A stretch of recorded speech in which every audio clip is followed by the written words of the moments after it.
ሰላም ጤና ይስጥልኝ ተመልካቾቻችን እንዴት ሰምታችኋል? በየሳምንቱ ወደ እናንተ የሚደርሰው ዲፕሎማሲያችን የተሰኘው መሰናዶ ተጀምሯል። ይህ መሰናዶ የኢትዮጵያ ብሮድካስቲንግ ኮርፖሬሽን ከውጭ ጉዳይ ሚኒስቴር ጋር በመተባበር የሚያዘጋጀው ሲሆን ሀገራችን ስለምታከናውነው የውጭ ግንኙነትና ዲፕሎማሲያዊ ግንኙነት የሚያስቃኝ ነው። ማርታ ግርማ ብሬያችሁ ቆያለሁ።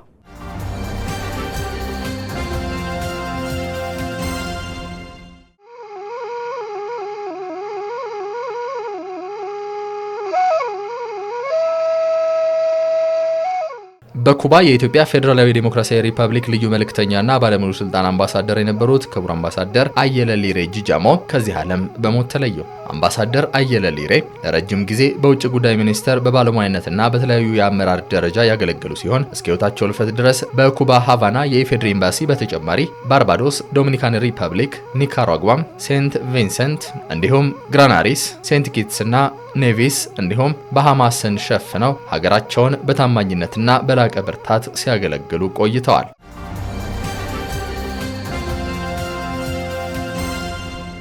በሳምንቱ ከተሰሙና ከታዩ ከሀገራችን የውጭ ግንኙነትና ዲፕሎማሲያችን ጋር የተያያዙ ሁነቶችን ወደ እናንተ የምናደርስበት የዝግጅታችን ክፍል ነው። መረጃ ዲፕሎማሲ ዋና ዋና መረጃዎችን እንመልከት። 80ኛው የተባበሩት መንግስታት ድርጅት ጠቅላላ ጉባኤ በኒውዮርክ እየተካሄደ ይገኛል። በፕሬዝዳንት ታዬ አጽቀሥላሴ የተመራ የኢትዮጵያ ልዑካን ቡድን በ80ኛው የተባበሩት መንግስታት ድርጅት ጠቅላላ ጉባኤ ላይ እየተሳተፈ ይገኛል። ኢትዮጵያ በጉባኤው ላይ የራሷን ብሔራዊ ጥቅሞችና የአፍሪካን ጥቅሞች በሚያስጠብቁ ጉዳዮች ላይ ንቁና ጠንካራ ተሳትፎን ታደርጋለች። የኢፌዴሪ ፕሬዝዳንት ታዬ አጽቀሥላሴ ከተባበሩት መንግስታት ድርጅት ዋና ጸሐፊ አንቶኒዮ ጉተሬዝ ጋር ተወያዩ። ዋና ጸሐፊው አንቶኒዮ ጉተሬዝ ኢትዮጵያ የታላቁ የኢትዮጵያ ህዳሴ ግድብን አጠናቃ በማስመረቋም እንዲሁም የአየር ንብረት ጉባኤና ሌሎች ጉባኤዎችን በማስተናገድ ላስመዘገበችው ስኬት እንኳን ደስ ያላችሁ ብለዋል። በተያያዘም ፕሬዝዳንት ታዬ አጽቀሥላሴ ከተባበሩት መንግስታት ድርጅት ከጠቅላላ ጉባኤው ፕሬዝዳንት አናሌና ቤርቦክ ጋር ተወያይተዋል። ሁለቱ ወገኖች በወቅታዊ ዓለም አቀፍ ተግዳሮቶችና በባለብዙ ወገን ግንኙነት ላይ እያሳረፈ ስላለው ተጽዕኖ ሀሳብ ተለዋውጠዋል። ፕሬዝዳንት ታዬ አጽቀሥላሴ በውይይቱ ላይ የባለብዙ ወገን ግንኙነትና የጋራ ደህንነት መርሆችን ለማስጠበቅ የጋራ ጥረቶችን ማጠናከር እንደሚያስፈልግም አስገንዝበዋል።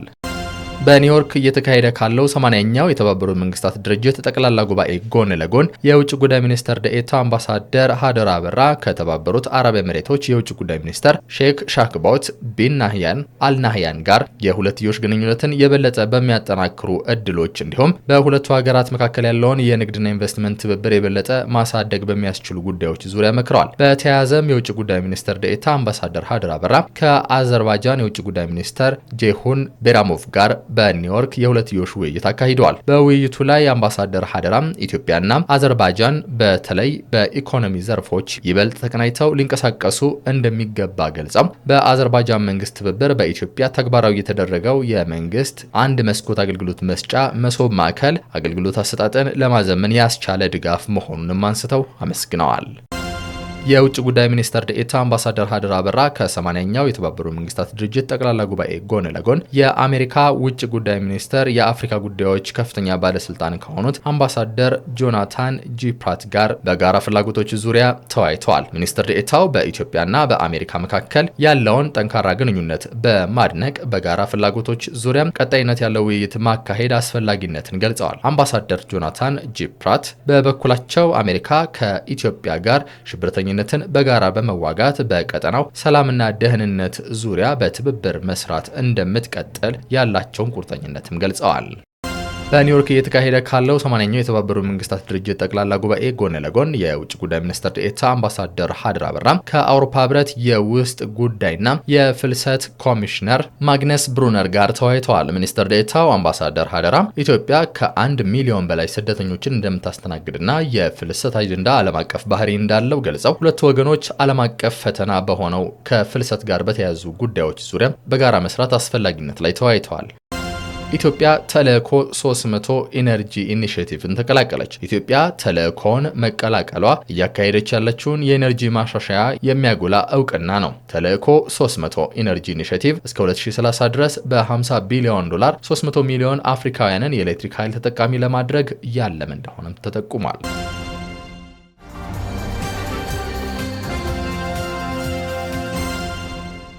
ባሳለፍነው ሳምንት በኢትዮጵያ ብሔራዊ ቲያትር በኢትዮጵያ ላሉ የዲፕሎማቲክ ማህበረሰብና በዓለም አቀፍ ድርጅት ተወካዮች የኪነ ጥበብ ምሽት ተዘጋጅቶ ነበር። ይህ ዝግጅት የኢትዮጵያን ባህል ከማስተዋወቅ ባሻገር ያለው ጠቀሜታ ላይ ቀጣዩ ፕሮግራማችን ትኩረት ያደርጋል። አዘጋጇ ቤተልሔም ጥላሁን ናት። አብራችሁን ቆዩ።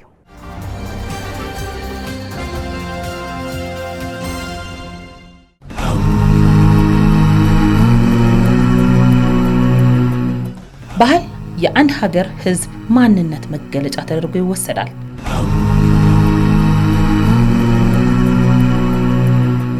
ባህል ከቋንቋም ከአመጋገብም ከአለባበስም በላይ ነው።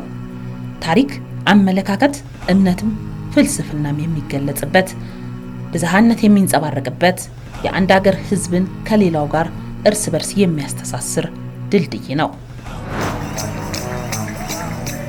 በሀገራት መካከል የሚደረግ የባህል ልውውጥም የሀገራቱ ግንኙነት በመግባባትና በመተማመን ላይ የተመሰረተ እንዲሆን ያስችላል።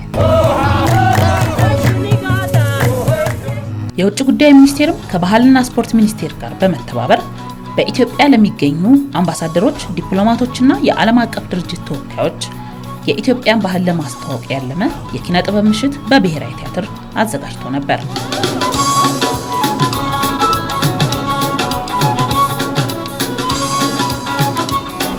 Thank you for honoring our invitation and being here with us. ግብዣችንን ተቀብላችሁ እዚህ ስለተገኛችሁ አመሰግናለሁ። ሁላችሁም ይህንን የሚያምር ፕሮግራም እንደሚያዝናናችሁ ተስፋ አድርጋለሁ። ሁላችንም በቀጣዩ ለሚኖረን የጋራ ስራ መሰረት የሚጥል ይሆናል። በፕሮግራሙ እንደምትዝናኑ እመኝላችኋለሁ። And we hope that this is a collaboration that will continue in the months to come and that will all benefit from it. Enjoy the night, enjoy the show. I wish you all the best. Thank you.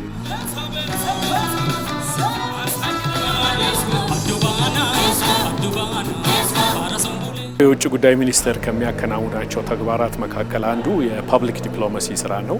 ይሄ ፐብሊክ ዲፕሎማሲ ስራችንን በአብዛኛው የውጭ ሀገር ዜጎችና ተወላጆችን ትኩረት ያደረገ በውጭው ዓለም የኢትዮጵያን ባህል፣ እሴት፣ ቋንቋዎች፣ የህዝብ ለህዝብ ግንኙነቶችን፣ የትምህርት ልውውጦችን የመሳሰሉትን ነገሮች በማካሄድ የኢትዮጵያን ገጽታ በውጭው ዓለም መገንባት ነው። ከዚህ አኳያ እንግዲህ አዲስ አበባ መዲናችን የበርካታ ኤምባሲዎችና ዓለም አቀፍ ድርጅቶች መቀመጫ ናት። እነኚህ ኤምባሲዎች በአሁኑ ሰዓት ከ138 በላይ የኤምባሲዎች ጽሕፈት ቤታቸውን ከፍተው እዚህ መዲናችን ላይ ይገኛሉ። እነኚህ ዲፕሎማቶች እንግዲህ ከኑሯቸውን እዚህ በተወሰነ ጊዜ የሚያደርጉ ናቸው። ከቤተሰቦቻቸው ጋር ነው የሚኖሩት። በራሳቸው መንገድ የሚያውቁት የተወሰነ የሀገራችንን ባህላዊ ጨዋታዎች፣ ባህላዊ ትዕይንቶች ወዘተ የሚያውቁበት መንገድ ይኖራል።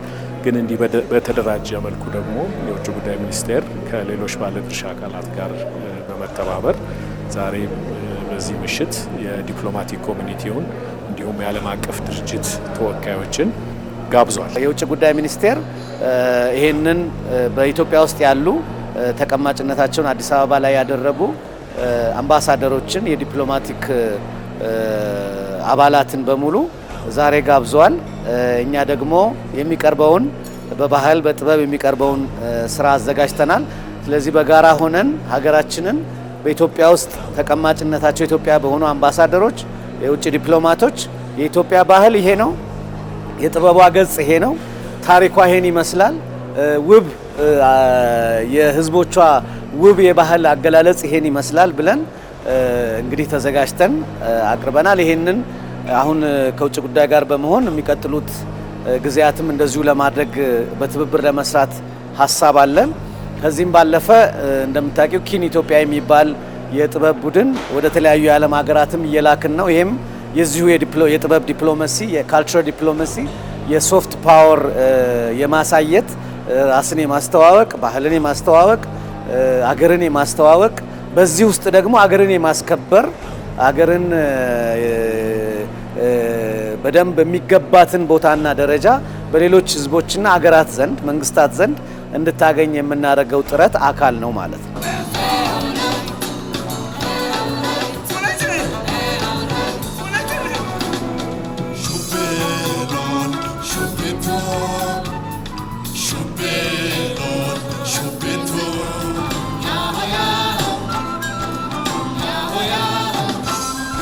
This is the best way to celebrate the new year. አዲሱን ዓመት ለማክበር ምርጡ መንገድ ነው። ሁላችንም እዚህ አንድ ላይ ተሰባስበን ኢትዮጵያ የብዙ ባህል ባለቤት መሆኗን አይተናል። በጣም ውብ የሆነ ጊዜ ነው ያሳለፍነው። እዚህ እንድንገኝ የጋበዘንን የኢትዮጵያ መንግስትን አመሰግናለሁ። So I do appreciate the invitation. Amazing! በጣም አስገራሚ ነው። ሙዚቃው ብቻ ሳይሆን ዳንሱ፣ አለባበሱ፣ እይታው፣ የሚጠቀሟቸው ቁሳቁሶች በኢትዮጵያ ያየኋቸው ሁሉ አስገራሚ ናቸው። ከዚህ በፊት ያላየኋቸው ናቸው። I never seen before. Wonderful to watch. Culture is ውብ የሆነውን ባህል አይተናል። ሙዚቃ ዓለም አቀፍ ቋንቋ ነው። በዚህም በጣም ተዝናንተናል። ይህንን እድል ለሰጠን የውጭ ጉዳይ ሚኒስቴር ምስጋናዬን አቀርባለሁ። for inviting us to this event. It was a very nice program. በጣም አስገራሚ ፕሮግራም ነበር። የኢትዮጵያን ባህል ያየንበት ነበር። እዚህ በመገኘቴም እድለኛ ነኝ። And lucky to have been able to see it tonight.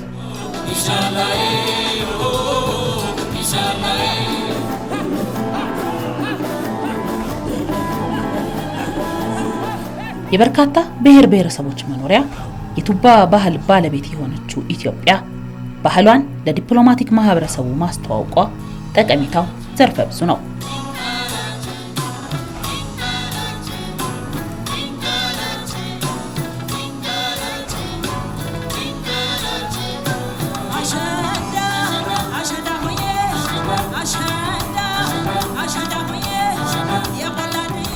እዚህ ሀገር ውስጥ አሁን እንደ ዛሬው አይነት ምሽት በመናደርግበት ጊዜ ዲፕሎማቶች በቆይታቸው ስለኛ ሀገር በጎ አመለካከት በጎ አስተያየት ይዘው በተቻለ መጠን ደግሞ ያለንን ነገር ስለኛ የተቻለ መጠን አውቀው እንዲሄዱ ከምናደርግበት መንገዶች አንዱ እንዲህ ያሉ ዝግጅቶችና ምሽቶች ማዘጋጀት ነው። የፐብሊክ ዲፕሎማሲ እንደሚታወቀው በውጭው ዓለም የምንሰራቸው ስራዎች ይኖራሉ። ሌላው ደግሞ እዚህ የምናስተናግደው የዓለም አቀፍ ማህበረሰብ ስለ ሀገራችን በጎ ቀስታ አግኝቶ እንዲሄድ የገጽታ ግንባታ አካል ነው። ስለዚህ እነኚህ ዲፕሎማቶች የስራ ጊዜያቸውን አጠናቀው ወደ ሀገራቸው በሚመለሱበት ጊዜ በኢትዮጵያ የነበራቸው ቆይታ መልካም ትውስታ እንዲኖራቸው እነሱም በቀጣይ የኛ የባህል አምባሳደር ሆነው ስለ ኢትዮጵያ ሲጠየቁ ስለ ኢትዮጵያ ይሄን አውቃለሁ ብለው እንዲናገሩ የሚያስችል የዛ ዝግጅት አካል ነው እንግዲህ ዛሬው ምሽት።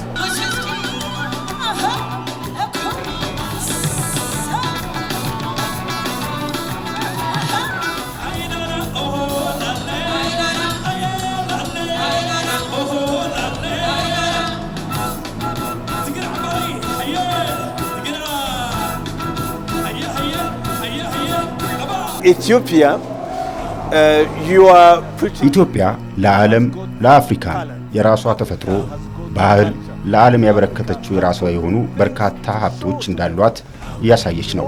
እንደምታውቁት ባህል አፍሪካዊ የማድረግ አቅም አለው። አዲስ አበባም የአፍሪካ መዲና እንደመሆኗ ሁላችንም በኢትዮጵያ ኩራት ይሰማናል። You know, we are all proud of Ethiopia. Very strong interest for the Ethiopian culture. ለኢትዮጵያ ባህል ጠንካራ የሆነ ስሜት ነው ያለን። ይህንን ባህል ወደ ፈረንሳይ መውሰዳችን ደግሞ የሁለቱን ሀገራት ግንኙነት ለማጠናከር ትልቅ አስተዋጽኦ ያደርጋል። It's a great way to strengthen the relationship between the two countries.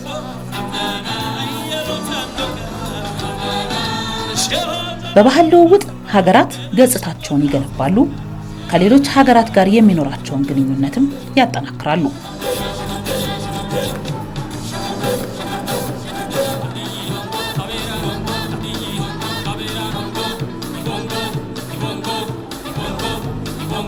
የፐብሊክ ዲፕሎማሲ ስራ ራሱ በህዝቦች መካከል በሀገራት መካከል በመንግስታት መካከል መልካም ግንኙነት እንዲፈጠር አመቻች ወይንም የተመቸ ሁኔታ የሚፈጠርበት አንድ የዲፕሎማሲ አካልና ዘርፍ ነው። ከዚህ አኳያ የህዝብ ለህዝብ ግንኙነት ተጠናከረ ማለት በሂደት የመንግስታት ጋር የምናደርገው የሁለትዮሽ ግንኙነትንም የማጠናከር እድል ሰፊ እድል የሚፈጥር ነው እና ከዚህ አኳያ ፋይዳው ራሱ እንደ አንድ የዲፕሎማቲክ አርም ወይንም እንደ አንድ የዲፕሎማሲ ዘርፍ የፐብሊክ ዲፕሎማሲም በደንብ በዝርዝር እንደዚህ በተለያዩ ዝግጅቶች በተለያዩ ፕሮግራሞች ያን የህዝብ ለህዝብ ግንኙነትና ትስስር ማጠናከርን ያለሙ እንቅስቃሴዎች ስራዎች ይካሄዳሉ። ይሄ እንግዲህ በሄድኳርተርስ ሌቭል ብቻ ሳይሆን መላው ሚስዮኖቻችን ኤምባሲዎቻችን በመላው ዓለም የሚገኙ በአመት ውስጥ በተወሰነ ጊዜ የተለያዩ ፕሮግራሞች ያዘጋጃሉ። ሞር ህዝብ ላይ ፎከስ ያደረጉ ህዝብ ለህዝብ ግንኙነትን ለማጠናከር ያለሙ ስራዎች ይካሄዳሉ እና እነኚህ ሁሉ ተያይዘው ተሳስረው ኢትዮጵያ ከዛ ከተጠቀሰው ሀገር ጋር ጥሩ ግንኙነት የሚኖራትን ሁኔታ የሚያመቻች ነው።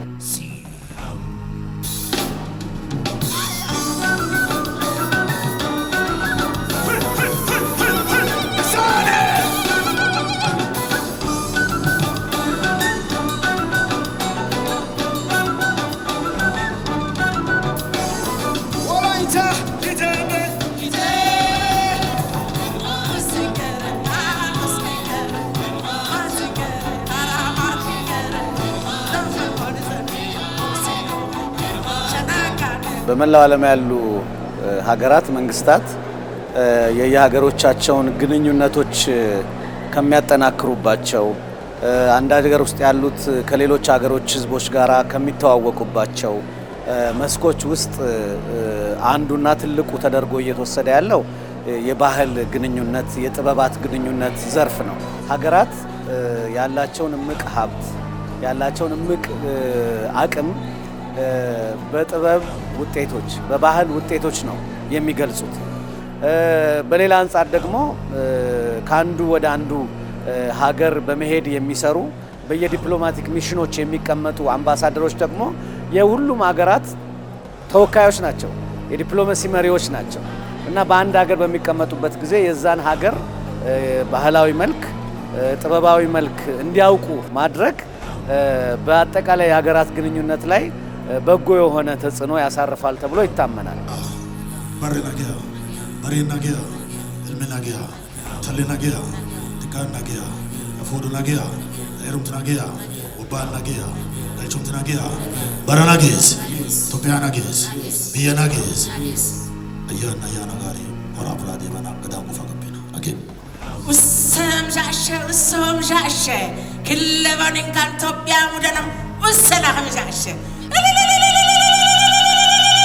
Culture can bring people together.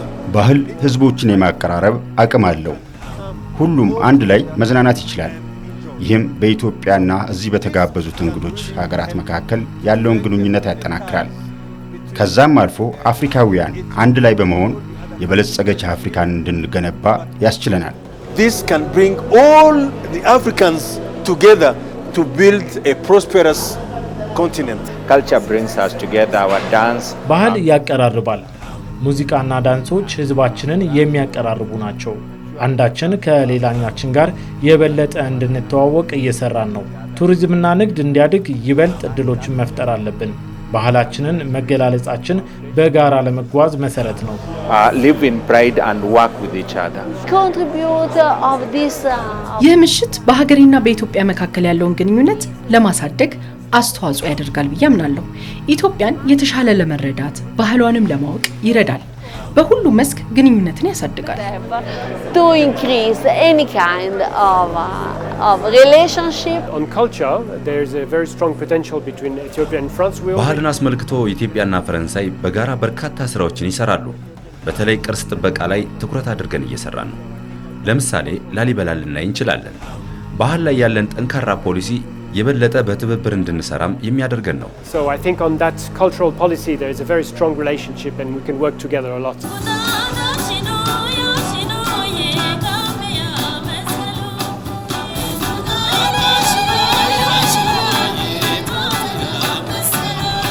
ኢትዮጵያ ከሌሎች ሀገራት ጋር የምታከናውነው የባህል ልውውጥ ኢትዮጵያውያን ከሌሎች ሀገራት ዜጎች ጋር የሚኖራቸው የህዝብ ለህዝብ ግንኙነት እንዲጎለብት ያስችላል።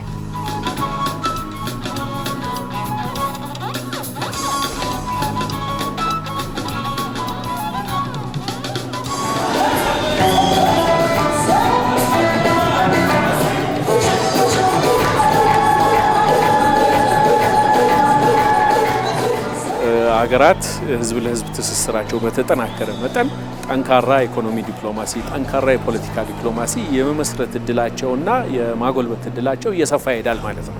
ስለዚህ የባህል ዲፕሎማሲ እንግዲህ እዚህ ሀገር ውስጥ የውጭ ሀገር ተወላጆችና የውጭ ሀገር ዲፕሎማቶችን ማዕከል አድርገን የምንሰራ ይሆናል። በዋነኛነት ደግሞ በመላው ዓለም ወደ ውጪ እየወጣን ይህንን ባህላችንን ኢትዮጵያን ያላትን አጠቃላይ ገጽታ ማስተዋወቅ በዘለቄታው የህዝብ ለህዝብ ትስስርን የሚያጠናክር ስራ ነው። The relations between Burundi and Ethiopia are very good. ቡሩንዲና ኢትዮጵያ ጠንካራ ግንኙነት አላቸው። ወንድማማች የሆነ ህዝብ ነው። በርካታ የጋራ የሆኑ የምንጋራቸው ነገሮች አሉን። የምንዘፍንበት የምንደንስበት መንገድ ተመሳሳይ ነው። ከቡሩንዲ ወደ ኢትዮጵያ ሲመጡ ወደ ኢትዮጵያውያን ባህላዊ ቤቶች ወስዳቸዋለሁ። ኢትዮጵያውያን እንዴት ባህላቸውን እንደሚያስተዋውቁ ያያሉ።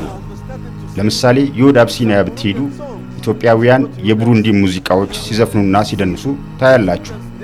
ይህ የኢትዮጵያና የቡሩንዲን ግንኙነት ለማሳደግ ይረዳል። So this is bringing Burundi and Ethiopia together. Kenya and Ethiopia being neighbors, we have a lot of potential in ኬንያና ኢትዮጵያ ጎረቤት ሀገራት ናቸው። በሁለቱ ሀገራት መካከል ያለው የህዝብ ለህዝብ ግንኙነት ትልቅ አቅም ቢሆንም በንግድ ላይ ያለን ግንኙነት ይበልጥ አስፈላጊ ነው። ለዚህም ትልቅ አቅም አለ። ይህ ደግሞ የሁለቱንም ሀገራት ህዝቦች ተጠቃሚ የሚያደርግ ነው። so that it's for mutual benefit of our peoples. The relationship is a very good one for a very long time. የሁለቱ ሀገራት ግንኙነት ጠንካራና ረጅም ዕድሜ ያስቆጠረ ነው። ይህንኑ ግንኙነት ለማሳደግ የበለጠ ፈረንሳውያን ኢትዮጵያን እንዲጎበኙና ይህችን አስደናቂ ሀገር እንዲያውቋት ለማድረግ እንሰራለን። የኢትዮጵያን ባህል እንዲረዱም እናደርጋለን። More French people will be able to visit this magnificent country and discover all the diversity of its culture.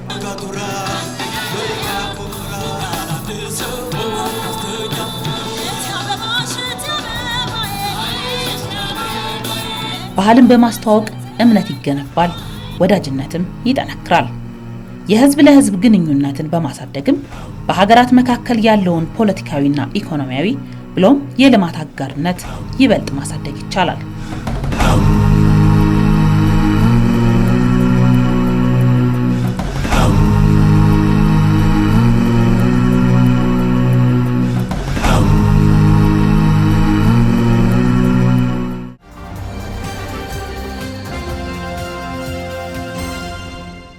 እየተከታተላችሁ ያላችሁት የኢትዮጵያ ብሮድካስቲንግ ኮርፖሬሽን ከውጭ ጉዳይ ሚኒስቴር ጋር በመተባበር የሚያዘጋጀውን የዲፕሎማሲያችን ፕሮግራም ነው። የፐብሊክ ዲፕሎማሲ ላይ ትኩረት አድርገን እንቆያለን።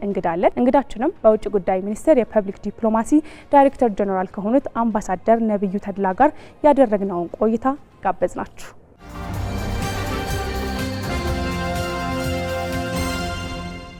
በውጭ ጉዳይ ሚኒስቴር የፐብሊክ ዲፕሎማሲ ጉዳዮች ዳይሬክተር ጀነራል ከሆኑት አምባሳደር ነብዩ ተድላ ጋር ቆይታ እናደርጋለን። አምባሳደር ፈቃደኛ ሆነው ጊዜውን ስለሰጡን በፕሮግራማችን ስም እጅግ አድርጌ አመሰግናለሁ። እኔም የፕሮግራማችሁ እንግዳ ስላደረጋችሁኝ ላመሰግን እወዳለሁ።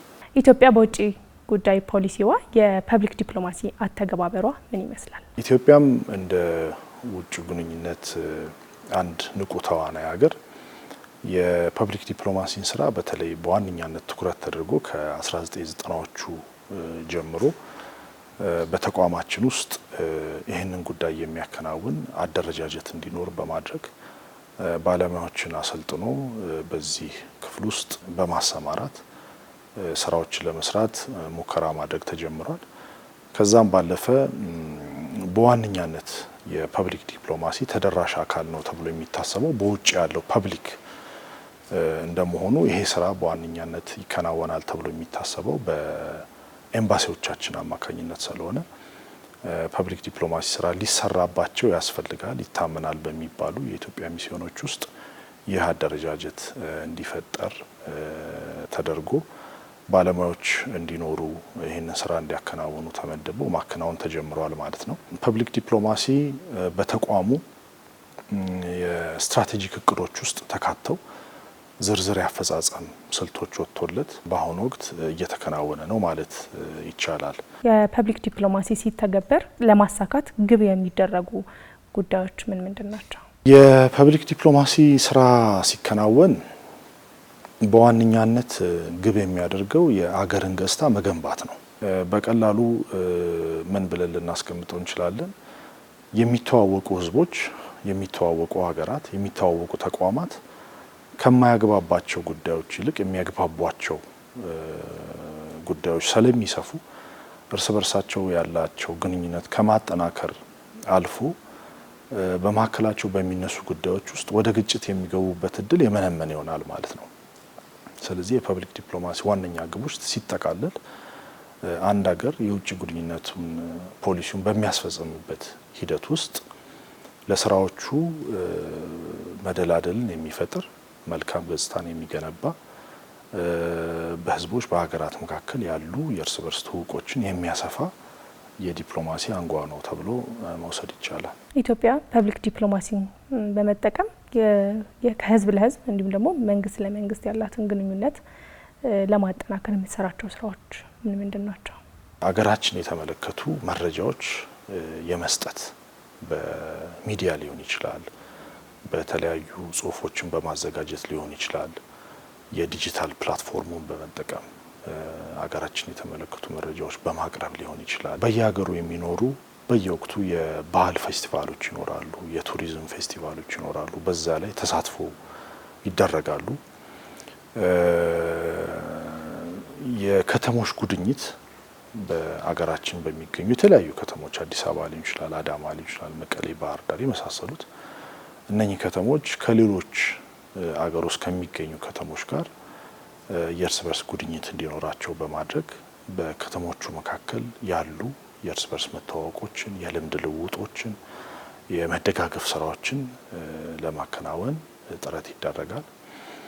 እንደዚሁም በአገራችን የሚገኙ የተለያዩ የባህል ተቋማት ሊሆኑ ይችላሉ፣ የዩኒቨርሲቲና የትምህርት ተቋማት፣ የምርምር ተቋማት ከሌሎች አቻ ተቋማት ጋር ጉድኝት እንዲፈጥሩ በማድረግ አንድም የእርስ በርስ ትውውቁን የመገንባት የማጎልበት ስራዎች ይሰራሉ።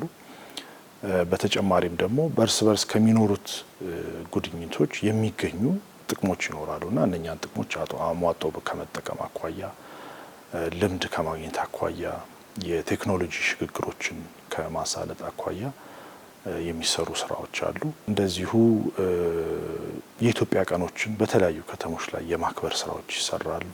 በውጭ የሚገኙ የተለያዩ ባለሙያዎች ይኖራሉ። የስፖርት ባለሙያዎች ሊሆኑ ይችላሉ፣ የፊልም ባለሙያዎች ሊሆኑ ይችላሉ። ለምሳሌ አንዳንድ ስፖርተኞች በሀገራችን የታላቁ ሩጫ ላይ መጥተው እንዲሳተፉ ሲደረግ የሚፈጥረው የራሱ በጎ ተጽዕኖ ይኖራል። በሀገራችን መጥተው የስፖርታዊ ውድድሮች እንዲሳተፉ የማድረግ ሀገራችን ውስጥ መጥተው የስልጠና ፕሮግራሞች ላይ ተሳታፊ እንዲሆኑ ማድረግ እዛው ሳለ ያ ለሀገር የሚፈጥረው በጎ ገጽታ ይኖራል ተብሎ ስለሚታሰብ ማለት ነው። እንደዚሁም ውጪ የሚደረጉ የተለያዩ የባህል፣ የቱሪዝም፣ የፊልም ውድድሮች፣ የሙዚቃ ውድድሮች ይከናወናሉና በእነኚህ ዝግጅቶች ላይ እንደ ሀገር ተሳትፎ እናደርጋለን። ይሄ ተሳትፎ ሀገራችን ያላትን ማንነት፣ ባህል፣ እሴት የማስታወቂያ መድረክ አድርገን ልንጠቀምበት እንችላለን። ምናልባትም ደግሞ ከቅርብ ጊዜ ወዲያ አይተሽ ከሆነ በተለያዩ ኤግዚቢሽኖች ላይ ተሳትፎ እናደርጋለን። እዛ ኤግዚቢሽኖች ላይ ስንሳተፍ ደግሞ ለምሳሌ ሉሲን የመሰለ የሉሲን ቅሪተ አካል ዲስፕሌይ ይደረጋል። ይሄ በራሱ ያንን ቅሪተ አካል ወስዶ ማሳየት ሳይሆን ዓላማው ኢትዮጵያ የሰው ልጆች መገኛ መሆኗን የማመላከት፣ ይሄ ደግሞ በውጭው በሚገኘው ማህበረሰብ በኩል ኢትዮጵያን የመጎብኘት ፍላጎት ያነሳሳል። ሀገራችን ይበልጥ ለማወቅ የሚፈልጉ ተመራማሪዎችን በሀገራችን ላይ የተለያዩ ምርምሮችን ለማከናወን የሚፈጥረው ተነሳሽነት ይኖራል።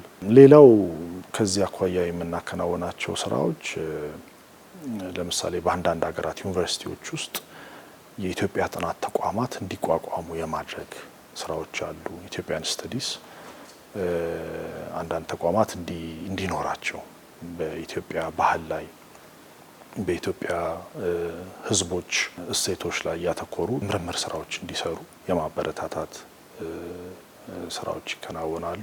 ሌሎችም ስራዎች ሊጠቀሱ ይችላሉ። ሌላው ልናነሳው የምንችለው በተለይ ከቅርብ ጊዜ ወዲህ ከአረንጓዴ አሻራ ስራዎቻችን ጋር ተያይዞ የሚሰሩ ስራዎች ናቸው። ይሄ የአረንጓዴ አሻራ ስራ በሀገር ውስጥ ያለውን የደን ልማት ሽፋን ከመጨመር ባሻገር እንግዲህ የተለያዩ ችግኞችን ወደ ጎረቤት ሀገሮች በመውሰድ የዚሁ ስራ አካል እንዲሆኑ ጥረት እየተደረገ ይገኛል።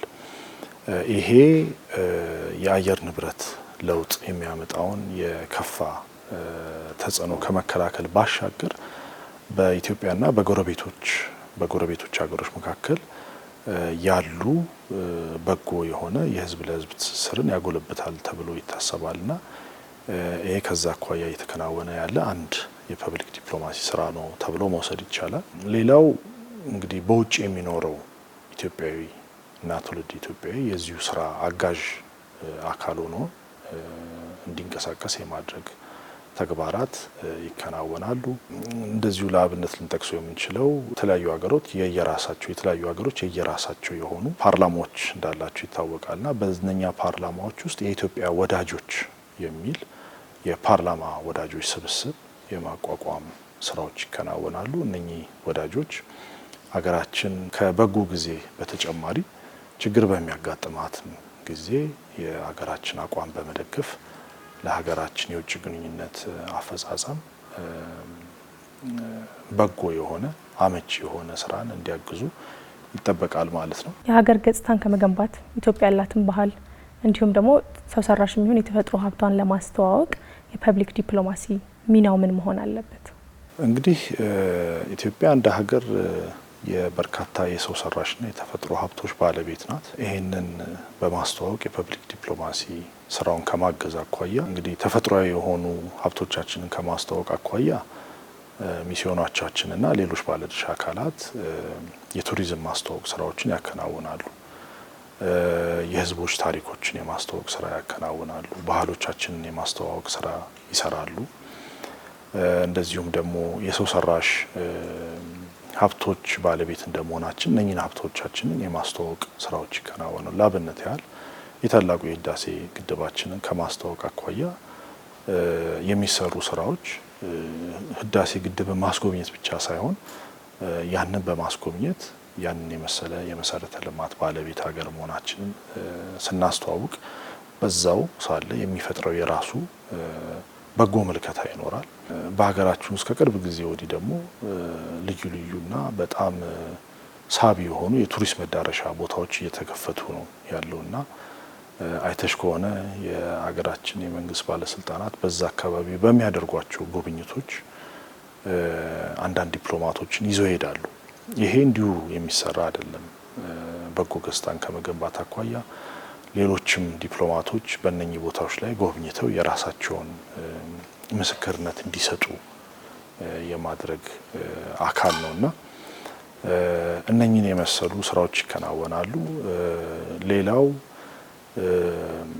እንደ ህዝብ የኢትዮጵያ ህዝብ ያለውን ታሪክና ማንነት ከማስተዋወቅ አኳያ ሚስዮኖቻችን፣ የውጭ ጉዳይ ሚኒስቴር ተቋም፣ ሌሎችም ባለድርሻ አካላት ይህንን ለማስተዋወቅ የተለያዩ ስራዎች ይሰራሉና ዲፕሎማሲ ሲሰራ ከደረቅ ዲፕሎማሲ ይልቅ ሶፍት ፓወር የመገንባት ወይም ገር ኃይል የመገንባት ጉዳይ ትኩረት ተደርጎ ይሰራበታል። በሀገር ውስጥ ላሉ የውጭ ዲፕሎማቲክ ማህበረሰብ የኢትዮጵያን ባህልና እሴት ለማስተዋወቅ የሚሰሩ ስራዎች ምን ምንድን ናቸው? የኢትዮጵያ እንደ ትልቅ የዲፕሎማቲክ ማህበረሰብ አስተናጋጅነቷ በርካታ ሀገራት በመዲናችን የኤምባሲዎቻቸውን ከፍተው ይንቀሳቀሳሉ። የተለያዩ ዓለም አቀፍና አህጉራዊ ድርጅቶች እንደዚሁ በመዲናችን ቢሮአቸውን ከፍተው ይንቀሳቀሳሉ። የእነኚህ ተቋማት ኃላፊዎች፣ ዲፕሎማቶች፣ ሰራተኞች በሀገራችን በሚኖራቸው ቆይታ ለሀገራችን በጎ አስተሳሰብ እንዲኖራቸው የሚሰሩ ስራዎች አሉ። የመጀመሪያው እንግዲህ በሀገራችን ውስጥ ባህልን ከማስተዋወቅ፣ የሀገርን ታሪክ ከማስተዋወቅ፣ እሴትን ከማስተዋወቅ በሚከናወኑ ተግባሮች ላይ፣ ዝግጅቶች ላይ እንዲሳተፉ የማድረግ ስራ ነው። የባህል ፌስቲቫሎች ላይ እንዲሳተፉ የማድረግ ስራ ይገኝበታል። የዲፕሎማቲክ ማህበረሰቡ እዚህ ካለው ዲፕሎማት ሰራተኛ በተጨማሪ ደግሞ ከሀገሮቻቸው የሚያመጧቸው የባህል ባለሙያዎች ይኖራሉ፣ አርቲስቶች ይኖራሉ፣ የሙዚቃ ባለሙያዎች ይኖራሉ፣ የፊልም ሰሪዎች ይኖራሉ፣ ስፖርተኞች ይኖራሉ። እነኚህን ወደ ሀገራችን እንዲያመጡ በማበረታታት የሀገራችን በጎ ገጽታ ለመገንባት ጥረት ይደረጋል። በተጨማሪም በመዲናችንና በሌሎች ከተሞች በክልል መስተዳድሮች የሚዘጋጁ የተለያዩ ዝግጅቶች ይኖራሉና እነኚህ በሀገራችን ተቀማጭ የሆኑ ነዋሪ የሆኑ የውጭ ሀገር ዜጎች በእነኚህ ዝግጅቶች ላይ እንዲሳተፉ ጥሪ ይደረግላቸዋል። ለአብነት ያህል ለምሳሌ በመስቀል በዓል ላይ ተሳትፎ ሲያደርጉ የምናያቸው ዲፕሎማቶች አሉ። በጥምቀት በመሳሰሉ ሃይማኖታዊና የህዝባዊ በዓላት ላይ ተሳታፊ እንዲደረጉ ግብዣ ይተላለፍላቸዋል። እሬቻን በመሰሉ በዓሎች ላይ እንዲሳተፉ ግብዣ ይተላለፍላቸዋል። ዲፕሎማቲክ ማህበረሰቡ የውጭ ነዋሪ ያንን ቦታ ሄዶ እንዲጎበኝ ይደረጋል። የኢንዱስትሪ ፓርኮቻችንን ሄደው እንዲጎበኙ ይደረጋል። የቱሪስት መዳረሻ ቦታዎቻችንን እንዲጎበኙ ይደረጋል። እንግዲህ ይሄ ሲደረግ እሳቢው ምንድነው? የቱሪስት መዳረሻ ቦታዎቻችንን ሲጎበኙ ከሀገሮቻቸው ሊመጡ የሚችሉ ቱሪስቶችን እንዲያበረታቱ፣ ሀገራችን እንዲጎበኙ ጥሪ እንዲያስተላልፉ፣ ከየሀገሮቻቸው ከሚገኙ የአስጎብኚ ድርጅቶች ጋር በመተባበር ወደ ሀገራችን ሊመጣ የሚችለውን የቱሪስት ቁጥር የመጨመር አላማ አንግቦ የሚሰራ ስራ ነው።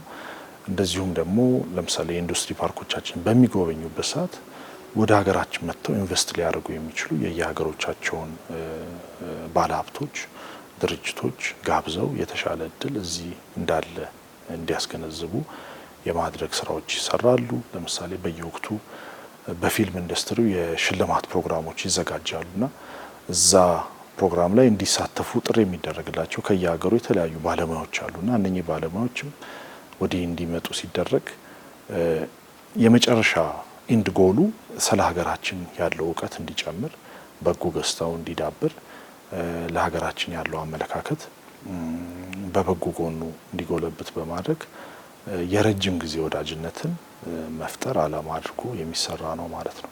ኢትዮጵያውያንና ትውልደ ኢትዮጵያውያን በያሉበት ሆነው ኢትዮጵያን በማስተዋወቅ ከሌሎች ሀገራት ጋር በሚኖረው የህዝብ ለህዝብ ግንኙነትን ለማሳደግ የሚኖራቸው ሚና ምንድን ነው? እንግዲህ እንደሚታወቀው በውጭ ዓለማት ውስጥ በርካታ ዲያስፖራ አላቸው ተብለው ከሚወሰዱ ሀገራት መካከል ኢትዮጵያ አንዷ ናት። ኢትዮጵያና ትውልደ ኢትዮጵያውያን ሀገራችን በምታከናውነው የዲፕሎማሲ እንቅስቃሴ ውስጥ በኢትዮጵያና በሌሎች ሀገራት መካከል ድልድይ ናቸው ተብሎ ይታሰባል።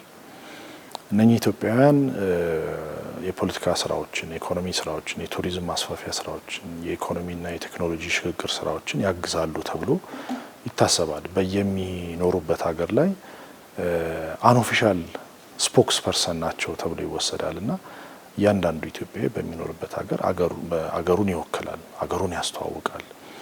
በሚሰሩበት ቦታ፣ በሚማሩበት ትምህርት ቤት፣ በሚዘጋጁ ዝግጅቶች ላይ ኢትዮጵያን ወክለው ተሳትፎ ሲያደርጉ የሀገራቸውን በጎ ገጽታ ለመገንባት የራሳቸው የሆነ በጎ አስተዋጽኦ አላቸው ማለት ነው።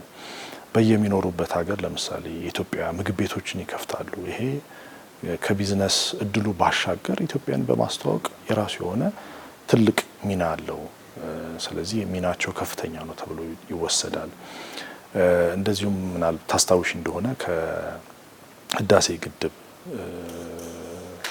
ጋር ተያይዞ ሀገራችን በተለያዩ ወቅቶች የዲፕሎማሲ ጫና በተደረገባት ወቅት እንደ ሀገር ከሰራናቸው ስራዎች በተጨማሪ በውጭ የሚኖረው ኢትዮጵያ የሰራው ያከናወነው የሎቢ ስራ ከፍተኛ ነበር። በሰሜን አሜሪካ፣ በአውሮፓ በተለይም ደግሞ በመካከለኛው ምስራቅ የሚኖሩ ኢትዮጵያውያን የህዳሴ ግድብ ስላለው ጠቀሜታ በሌሎች ሀገራት ላይ የሚያመጣው አሉታዊ ተጽዕኖ እንደሌለ በማስረዳት የነበራቸው ሚና ከፍተኛ ነበረ።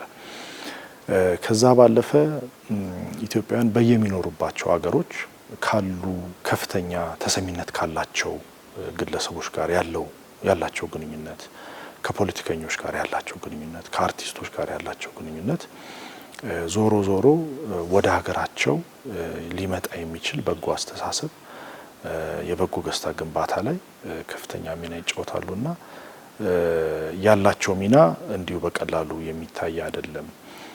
አገር ከማስተዋወቅ ባለፈ የፖለቲካ ስራም ላይ እንደዚሁ የኢትዮጵያ ወዳጆችን በማሰባሰብ ረገድ ኢትዮጵያን ከፍተኛ ሚና ይጫወታሉ።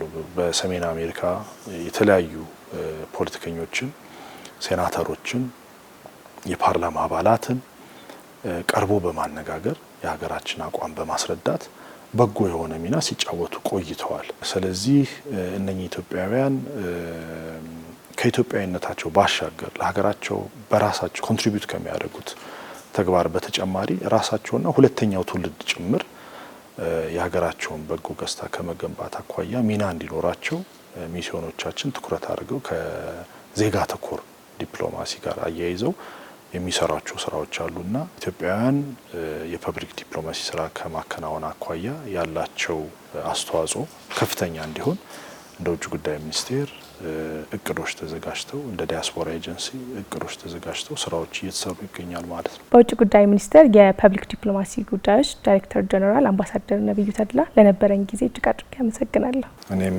የፕሮግራማችሁ እንግዳ አድርጋችሁ ስለጋበዛችሁኝ ከልብ አመሰግናለሁ።